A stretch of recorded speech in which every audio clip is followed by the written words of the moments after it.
Hey guys, it's Joey with Minnesota Motors, and today we're going to be installing an Edelbrock Performer intake on my 76 F-150 with a 460.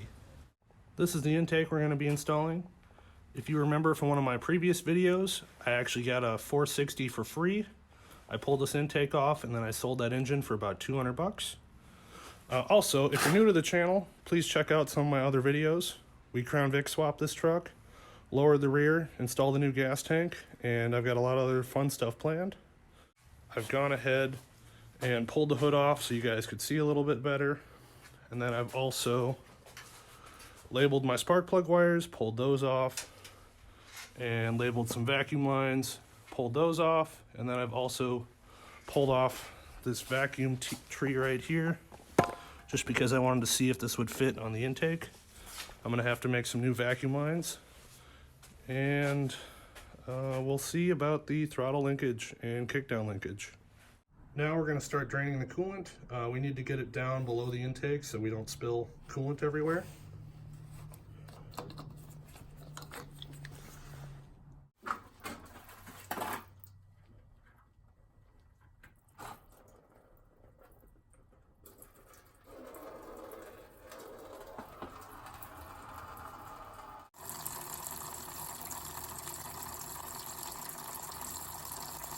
I've gone ahead and taken a bunch of pictures of everything, which is definitely key when messing around with this kind of stuff. But we've got this spring right here, vacuum line, PCV, vacuum line, fuel line. Down here we have a sensor, and then back there another spring, and a little clip on the throttle rod right here that I'm gonna have to disconnect.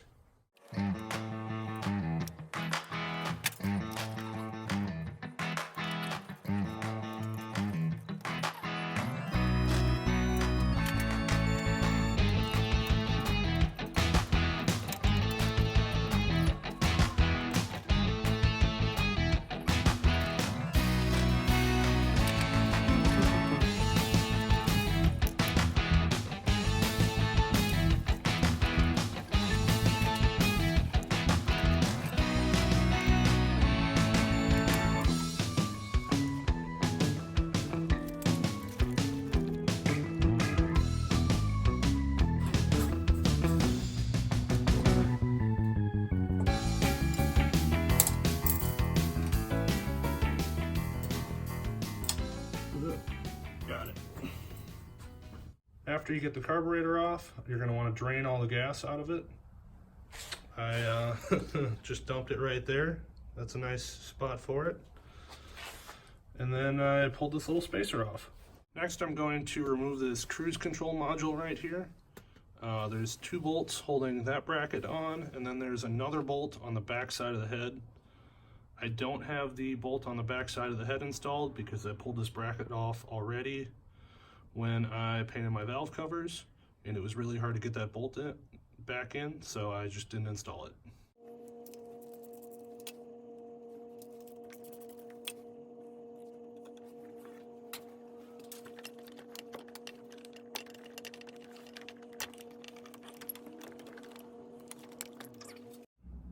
Here's the cruise module. That extra bolt I was talking about goes right there. This little bracket was underneath it. I've just tossed it on the new intake so I don't lose it. And I also popped off that bracket, which is for the spring.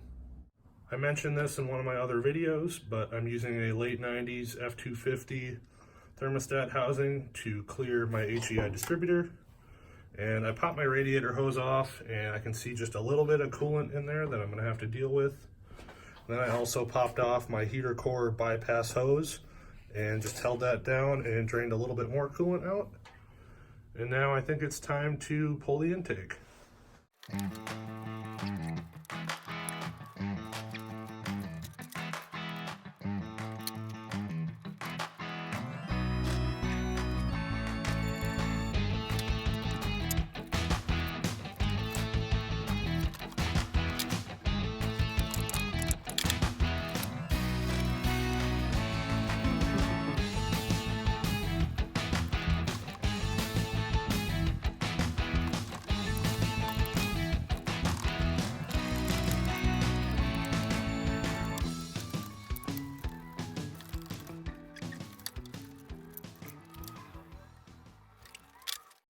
I got all those bolts and nuts off. They were pretty greasy. And I think the very last thing I have to do before pulling the intake is to disconnect this hose, and then I'm going to pull this one off too, just to make things easier. And I think we're going to try and get it off. I'm not planning on pulling the distributor. Hopefully I won't have to. With this thermostat housing right here, and that stud right there, it might be kind of tricky, because as you can see, this bolt is super close. I can barely fit a finger in between the distributor and that. So yeah, hopefully we won't have to pull the distributor. After I got those hoses disconnected, I decided to try and pull the thermostat housing, and I was able to get that off, but unfortunately I couldn't get the intake off. I struggled with it for a while, and if I had a stock Ford distributor and not the HEI one, I probably could have removed it. So, and at this point, I've decided to pull the distributor. It looks like I'm going to have to pull the distributor, so I've made a very small mark with a Sharpie next to the distributor hold down right there. And then I've popped the cap off and made a mark right here that matches up with the rotor. There's the hold down, and pull it out.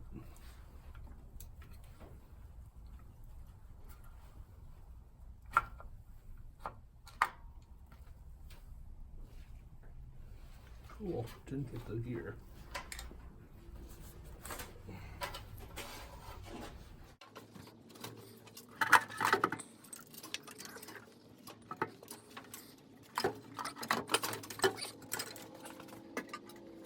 Finally got this intake off. It was really heavy. Looks pretty clean in here, which is good. I know the heads have been off probably about 2 years ago to do the head gaskets before I owned it, but still looks good. I'm going to plug up all these ports with paper towels and then peel off the gaskets and start scraping and cleaning up the mating surfaces.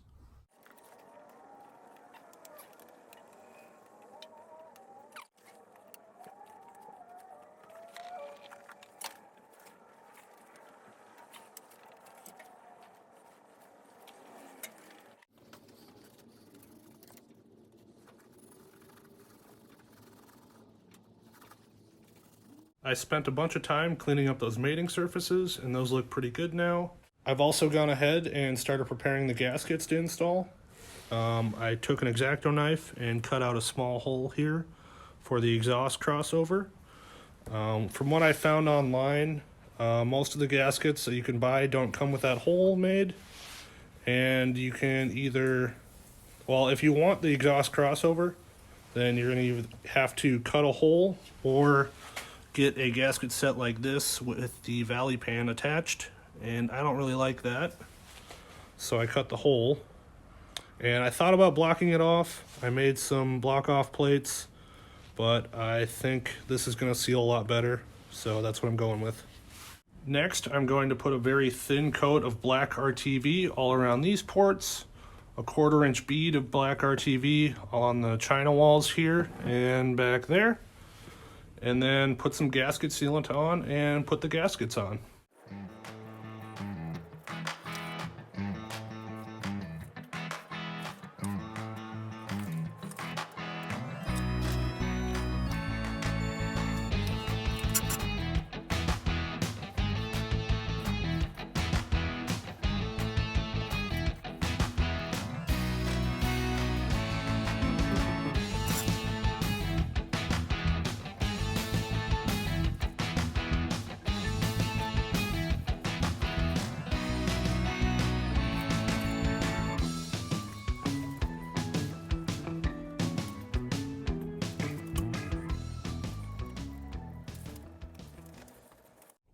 Now that we got those on and the RTV on there, I think it's ready to install the intake. Don't forget to put this rubber hose on, because it's going to be hard to do after you have the intake on if you forget.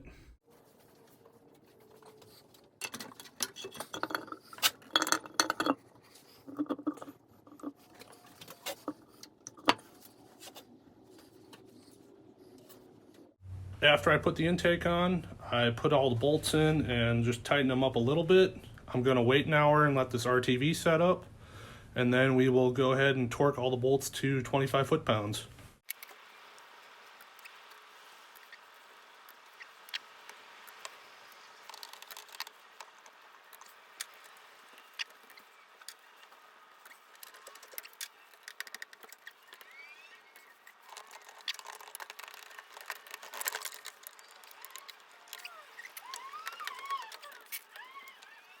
It's been about a day. The RTV is fully cured now, and now I'm going to drop the distributor in.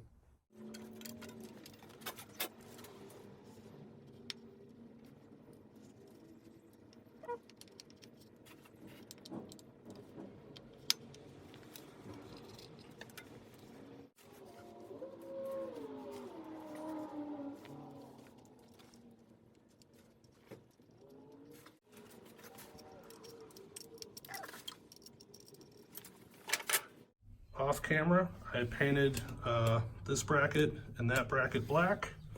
I hooked up my vacuum lines and capped off the one going to the cruise module, and I also put my thermostat housing on.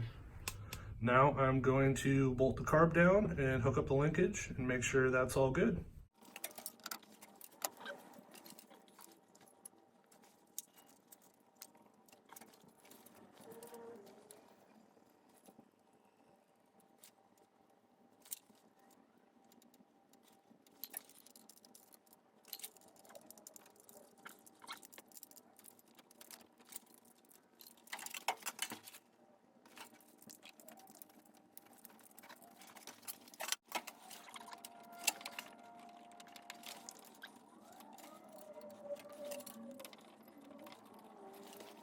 Got that sorted out.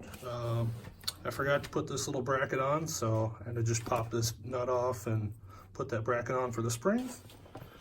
And now I'm going to, I guess, hook up lines going to the carb, throw the distributor cap back on, hook up the coolant hoses and put coolant in, and then I think we can try and start it. All right, I got everything hooked up off camera. Got all the spark plug wires hooked up, carb hooked up, coolant hoses back on, and fill it up with coolant. And I think it's time to fire it up and see how it runs.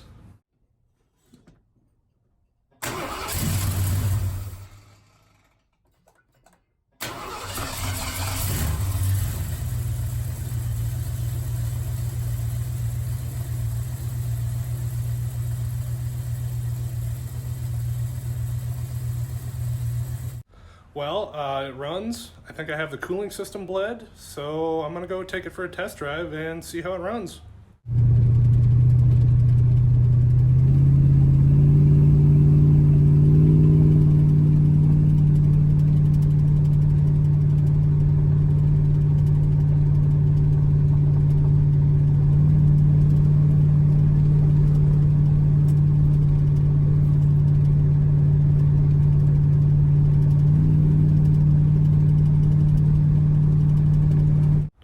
Well guys, the truck runs great. I didn't have to make any changes to the timing at all. The carb linkage worked out great, and I still need to figure out the kickdown. The rod got bent up a while ago, and I bought a cable that I thought I could use to replace it, but that's not going to work, so that'll have to wait till another day. That's going to do it for this one, guys. Thank you so much for watching, and I'll see you guys next time.